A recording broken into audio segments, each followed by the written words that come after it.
चलिए हम लोग क्लास 9th के चैप्टर 2 ययाति के स्पेलिंग वर्ड मीनिंग की ओर चलते हैं। कुछ इम्पॉर्टेंट स्पेलिंग मैंने निकाला है इस चैप्टर से और उसके वर्ड मीनिंग को लिखा है, तो आप लोग सभी देखेंगे इसको।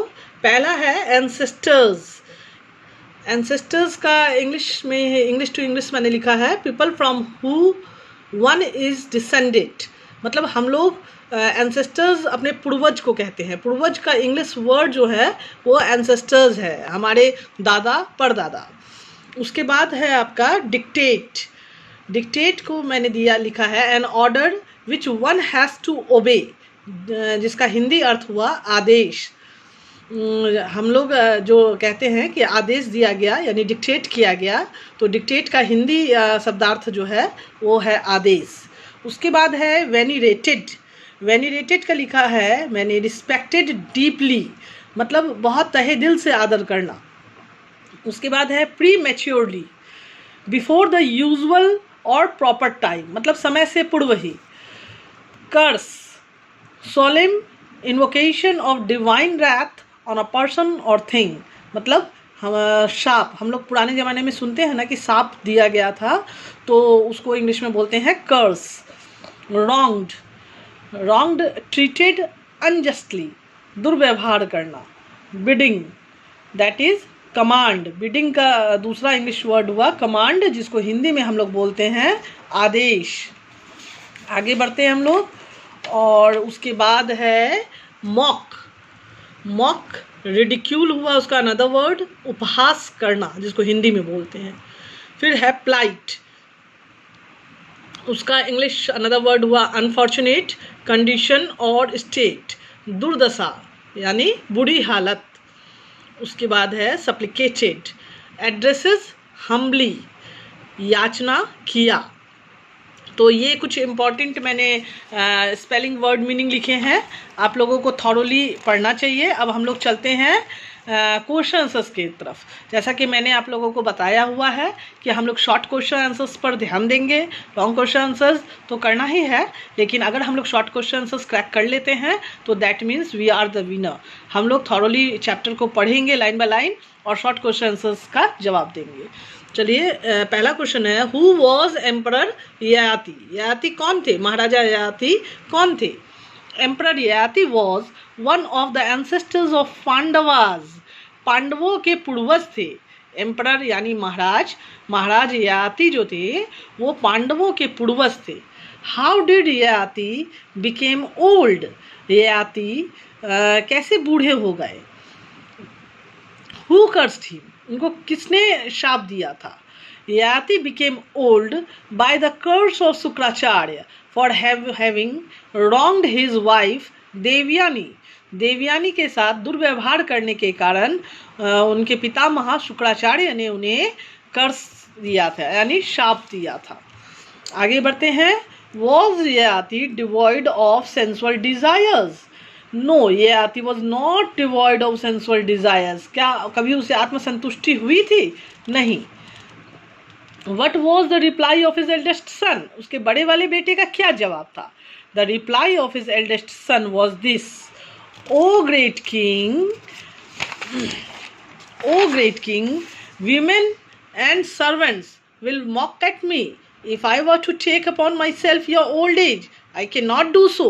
बड़े वाले बेटे ने कहा था कि अगर मैं आपका बुढ़ापा ले लेता हूँ तो घर की औरतें, भाई, नौकर, चाकर सब मुझ पर हंसेंगे और मैं ऐसा नहीं कर सकता हूँ। Why did he became angry? Yayati क्यों नाराज हो गए?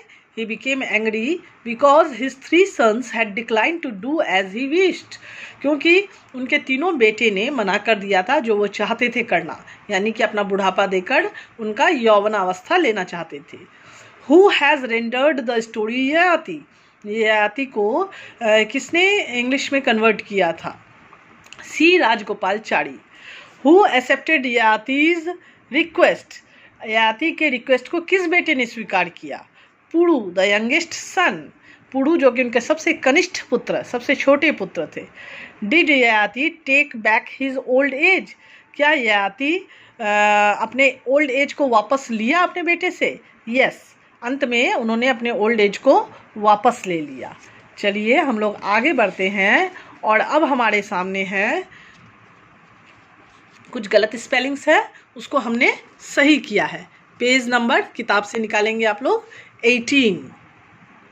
यस, सबसे पहला स्पेलिंग है वाइगर, VIGOR। वाइगर को में यू छूट गया है, VIGOUR, वाइगर। नेक्स्ट है पिटीफुल, PITYFUL। पीटी जब हम बोलते हैं तब उसमें वाई सही है, लेकिन जब हम पिटीफुल बनाएंगे तो उसमें PITIFUL हो जाएगा। फिर है रिलीव। रिलीव में RELEIVE है, लेकिन RELIEVE होगा रिलीव का spelling. Bestow, BESTOUW, no, BESTOW, bestow. उसके बाद है इंडल्जेंस। इंडल्जेंस का स्पेलिंग इसमें जे दिया हुआ है और यहाँ हमें जी लगाना है, INDULGENC। चलिए हम लोग आगे बढ़ते हैं। हम लोगों ने एक मैचिंग भी किया है। मैचिंग पेज नंबर आपका 19 है। तो हम लोग आगे बढ़ते हैं और मैचिंग में आपका ये है कि कुछ वर्ड, जो वर्ड उससे मैच कर रहा है उसके अंतिम 2-4 अल्फ़ाबेट लिख दिए गए हैं और फ्रंट के अल्फ़ाबेट को छोड़ दिया गया है। तो हमें उससे देखकर अनुमान लगा सकते हैं कि यहाँ ये वर्ड हो सकता है, और हम लोग को मीनिंग तो समझना ही होगा उसका। जैसे फर्स्ट नंबर में है मॉरली गुड।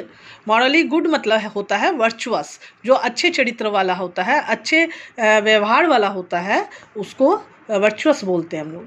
उसके बाद है पेनफुल फीलिंग। पेनफुल फीलिंग का पिटियसली। नेक्स्ट है पीपल फ्रॉम हुम वन इज़ डिसेंडेड, जिससे आदमी जो है जुड़े रहते हैं, तो हम लोग अपने पूर्वज से जुड़े रहते हैं, ancestors. Respected deeply, that is called venerated. और लास्ट में है कमांड, जिसको हम लोग बोलते हैं बिडिंग। कमांड जो है वो बिडिंग हुआ। कमांड का अन्य शब्द जो है, ठीक है। तो हम लोगों ने किया, मैचिंग किया, हम लोगों ने स्पेलिंग करेक्शन किया, हम लोगों ने क्वेश्चन आंसर्स किया, और हम लोगों ने शॉर्ट क्वेश्चन आंसर्स किया, सही स्पेलिंग को लिखा, हम लोगों ने स्पेलिंग वर्ड मीनिंग भी किया। तो आगे हम लोग याति में को घर में जाकर पढ़ेंगे अच्छे से, रीड करेंगे अच्छे से, और उसके बाद हम लोग उस चैप्टर से रिलेटेड और भी अगर कोई प्रश्न है तो आप लोग मुझसे पूछ सकते हैं। Thank you very much.